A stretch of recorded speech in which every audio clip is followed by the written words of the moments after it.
Dinggin ang panawagan ng abang kaluluwa na sa inyo ay sumasamo. Hanan, diwata ng umaga, munag sumala ng bukang liwayway. Pahintulutan ang sinag mo ay masilayan sa malawak na kalangitan. Panginoong may kapal, may-ari at may-yari ng itong buong sansinukuban, bigyan muli ng panibagong buhay, yaring nilalang na iyong nilikha. Apo Laki, diwata ng araw, bigyan kami ng sigla at ng bagong saysay, ng aming maisagawa ang katwiran alang-alang sa iyong dakilang kapurihan. O dakilang may kapal, munag sumalahanan, mayari at Apo Laki, bigyang liwanag ang sanlibutan at pahintulutan. Ang kapayapaan ay maghari magmula ngayon at magpasawalang hanggan.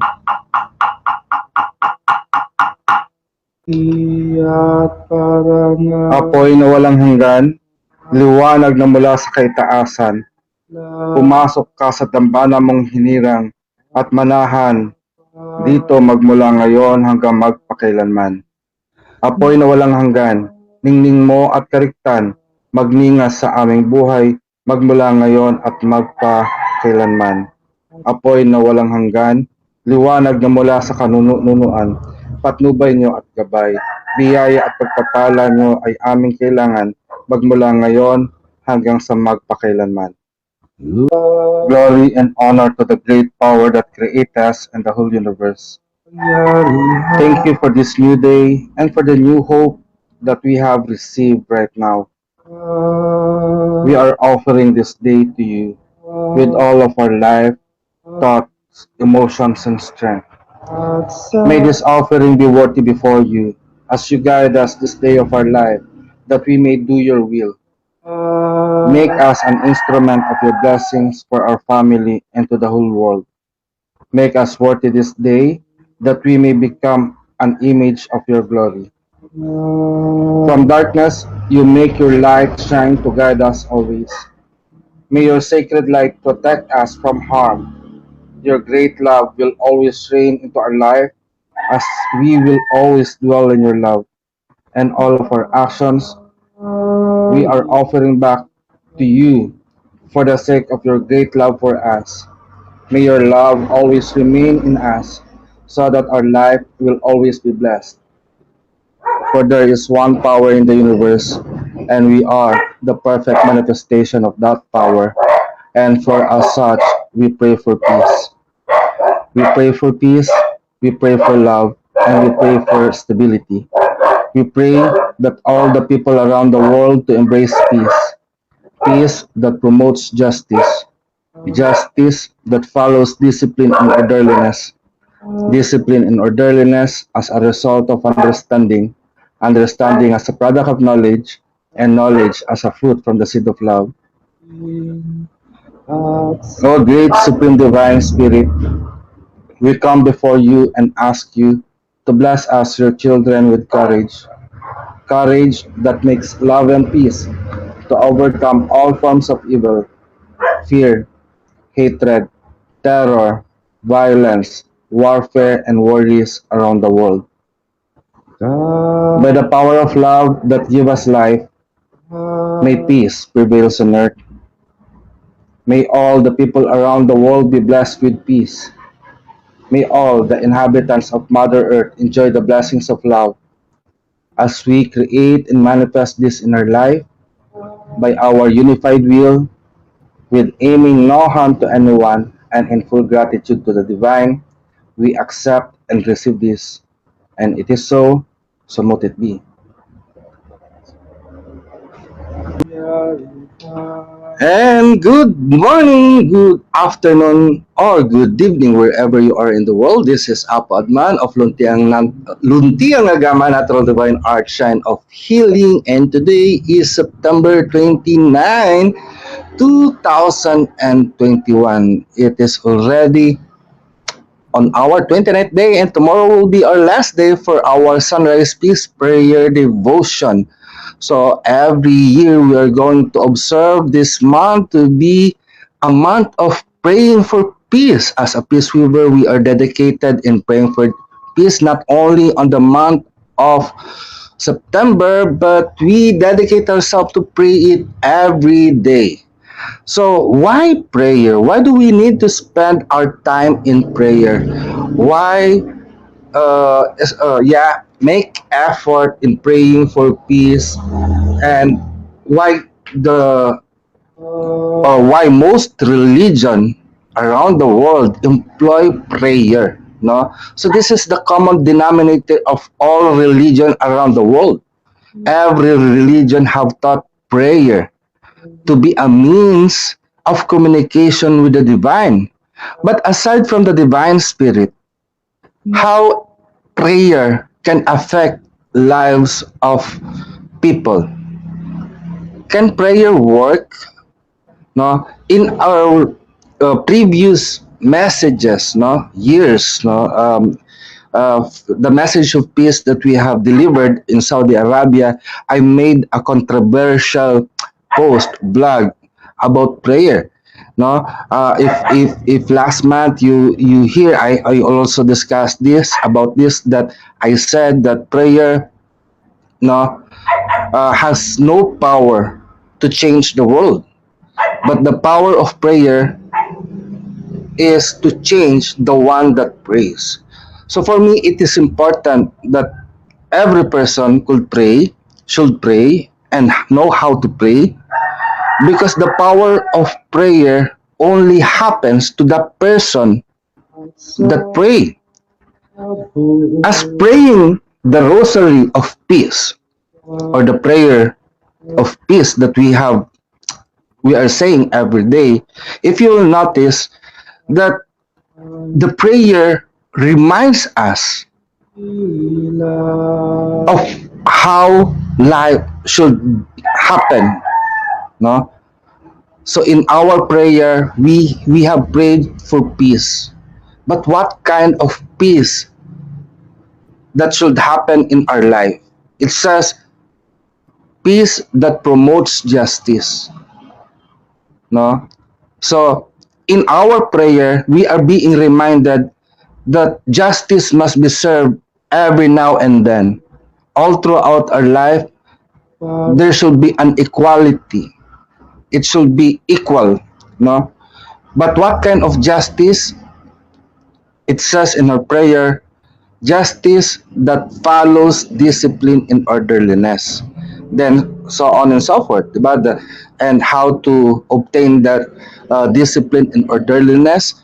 We will have discipline if we understand, and we understand if we know if we love. So here, the peace that we will experience in our life is rooted from love. And by the power of love that we are praying for, that same energy of love, give us life.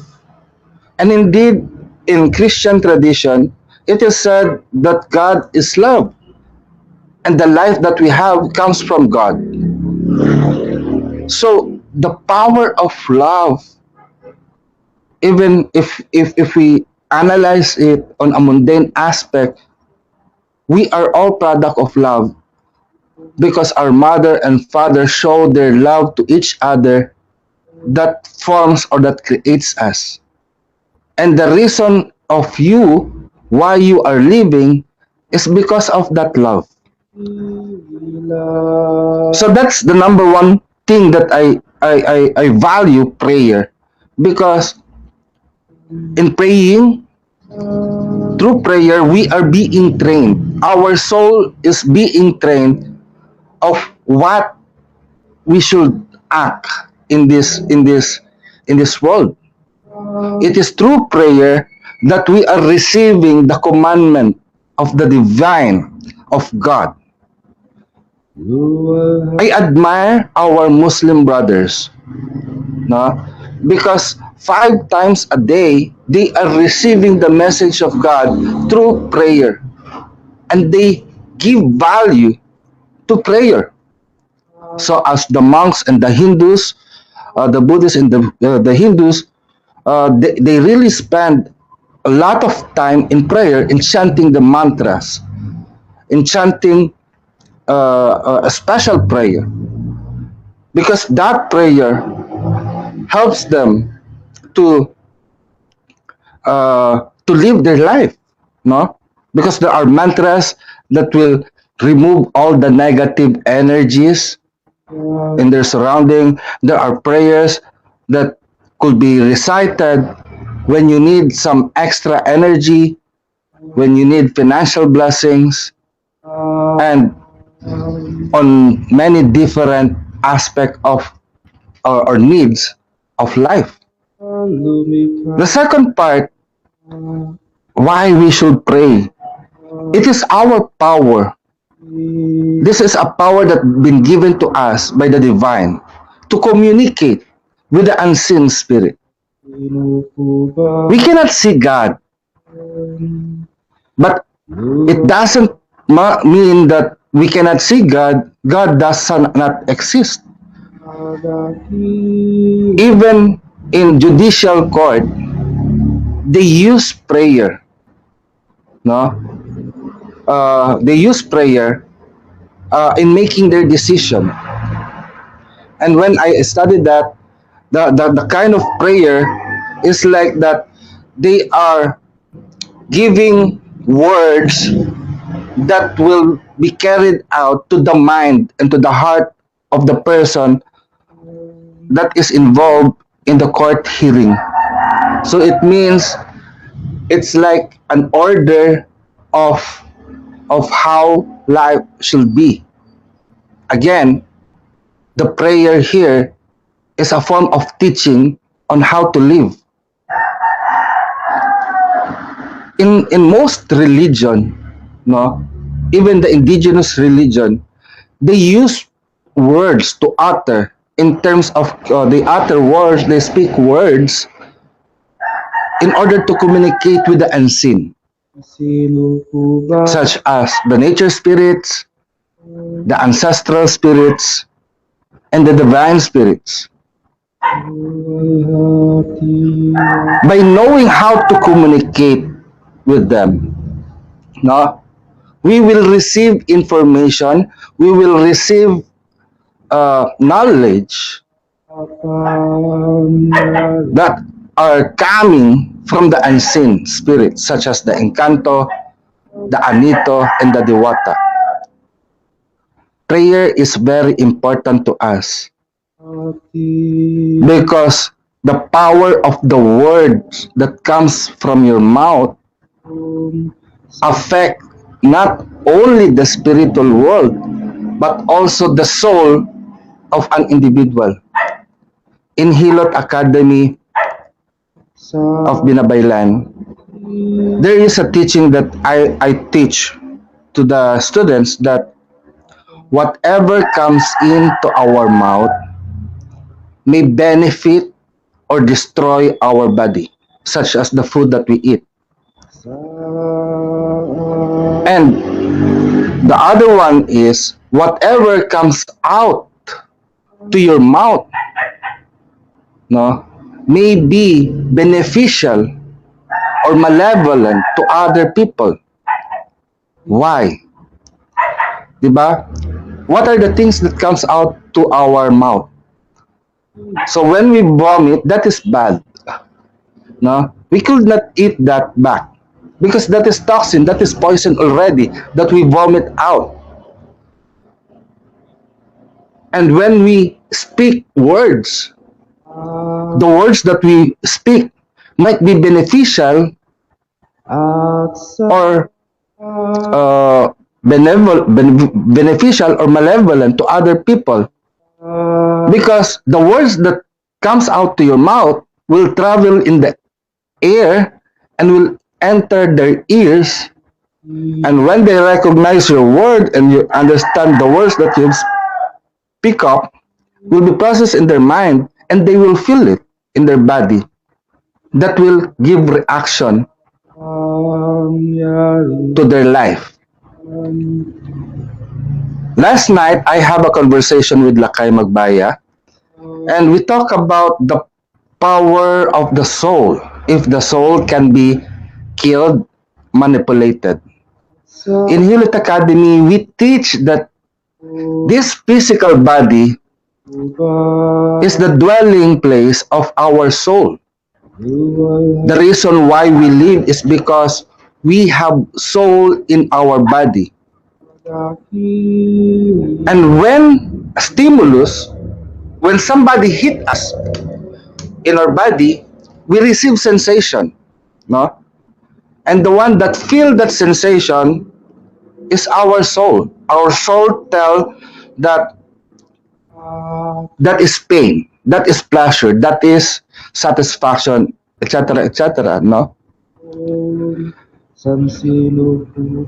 So it means when our soul left our body, if you hit that soulless body, that body will not feel anymore, because the soul of man has left the body. It means that person is already dead. You cannot give any pain anymore to a person that is dead.